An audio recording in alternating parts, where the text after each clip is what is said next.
Samantala, rekomendasyon ng Department of Agriculture sa pansamantalang pagpapatigil ng rice importation at pagtaas ng taripa sa mga inaangkat ng bigas, ating pag-uusapan kasama si Assistant Secretary Arnel de Mesa, ang tagapagsalita ng Department of Agriculture. Asik Arnel, magandang tanghali po at welcome sa Bagong Pilipinas Ngayon. Hi, Yusek Marks. Good morning. Asik Joey, magandang umaga din. Magandang umaga po sa lahat ng taga-subaybay. Asek, ano po ba ang dahilan sa naging rekomendasyon ng DA na itaas ang taripa sa imported rice? Yusek Marks, matandaan natin na ang laki na ng binaba ng presyo sa international market ng imported na bigas. Tapos, ngayong unang bahagi semester ay nakapag-record din tayo ng pinakamataas na harvest ng ating palay at 9.08 million metric tons. At patuloy din yung pagbaba ng farm gate price ng palay sa mga sakahan. At yung huling datos nga ng field rice ay nasa 11 pesos na ito. Asek Arnel, ano po yung dahilan kung bakit ipapatupad yung pag-impose po ng mas mataas na tariff slowly po, paunti-unti at hindi ibabalik na lang agad from 15 to 35%? Tama yun, Asik Joey. We don't want to shock the market immediately kasi malaki kasi yung 15 to 35. Gusto natin magkaroon talaga ng careful balance between yung ating mga consumers at the same time yung producers ng ating bigas, which is yung ating mga magsasaka. So dahan-dahan to, dalawang fold. Una from 15 to 25, then eventually from 25 to 35%. Asik Arnel, so ngayon, nasa magkano na po ba yung presyohan ng imported rice sa world market? Sa ngayon, according to FAO stat, yung Vietnamese rice na 25% as of June 2025, nasa mga $360 per metric ton yan. Kumpara natin the same period last year, nasa $555 per metric ton. So talagang napakalaki na ng ibinaba ng presyo sa international market. Tanong po ng mga magsasaka at ng mga mamimili, ano po ang inaasahang magiging epekto ng pagtaas ng taripa sa presyo ng bigas? Una, Asik Joey, sa mga magsasaka natin, pwede itong magdulot ng pagtaas ng presyo ng farm gate price.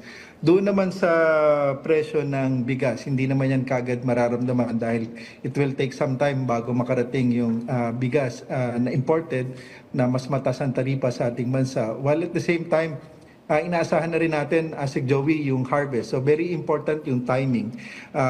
Mid-August, mag-start na yung harvest in some parts ng Nueva Ecija at magpipik yan ngayong September, October. At napaka-importante rin kasi itong ating parating na harvest season. Ito yung ating main crop na karamihan na ma-harvest natin for the rest of the year, more than 11 million metric tons, ay mangyari hanggang November, Asik Joey.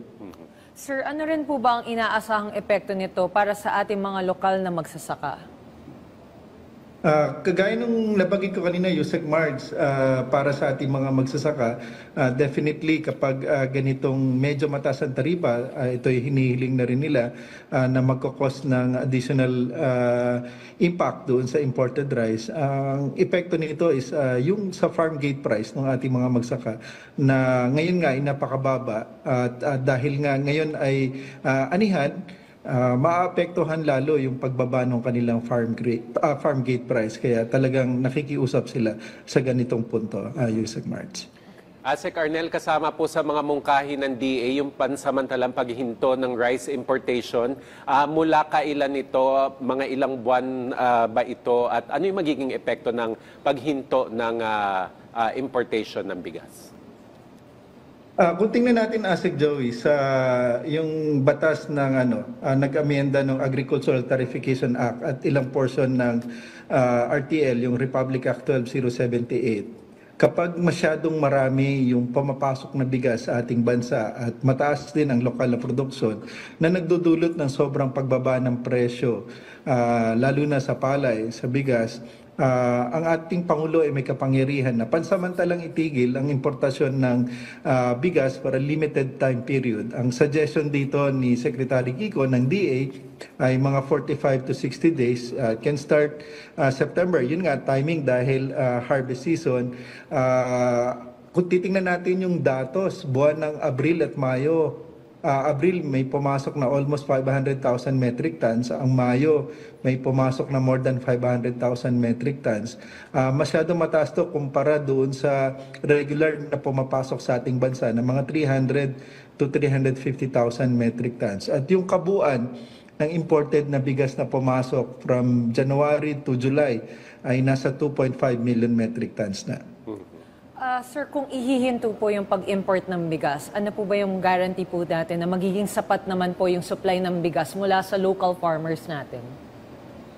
Ang maganda nga dito, Yusek Marks, dahil nagkaroon tayo ng record harvest sa ating local na galing sa ating mga lokal na magsasaka na 9.08 million metric tons.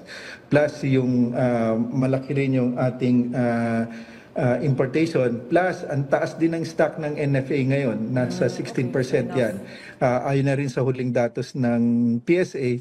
So makaka-expect tayo na kahit itigil yung importasyon habang nag-aani, plus ina-expect nga natin mataas yung harvest natin, hindi ganun kalaki ang magiging epekto nito sa presyuhan. Ang magiging epekto nito dito sa farm gate price ng ating mga magsasaka. Yun yung gusto natin na mangyari, Yusek Marks. Sec. Arnel, may isang mambabatas po na nagmumungkahi na tuluyan at kumpletong ipatupad na lamang yung Sagip Saka program. So, para sa kaalaman po ng ating mga kababayan, ano po yung Sagip Saka program?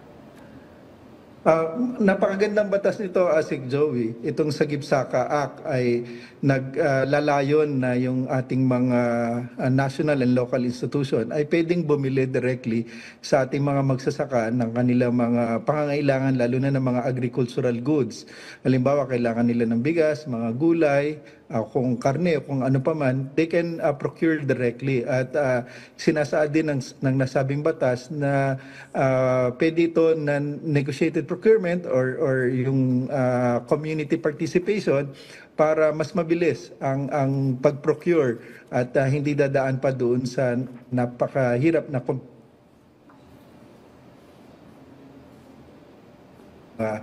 magsasaka at mangisda. So ito ay patuloy na minumungkahi at pinapalaganap ng kagawaran na talagang mas marami pang mga local at national institution ang gumamit nitong Sagip Saka Act. Okay, Asik Arnel, mensahe na lang po para sa ating mga kababayang magsasaka at pati yung mga consumers natin. Yes, Yusek Marks, muli natutuwa kami dahil yung huling datos ng PSA, ang laki ng for the last 13 months ay patuloy yung pagbaba ng presyo ng bigas at negative 15.9.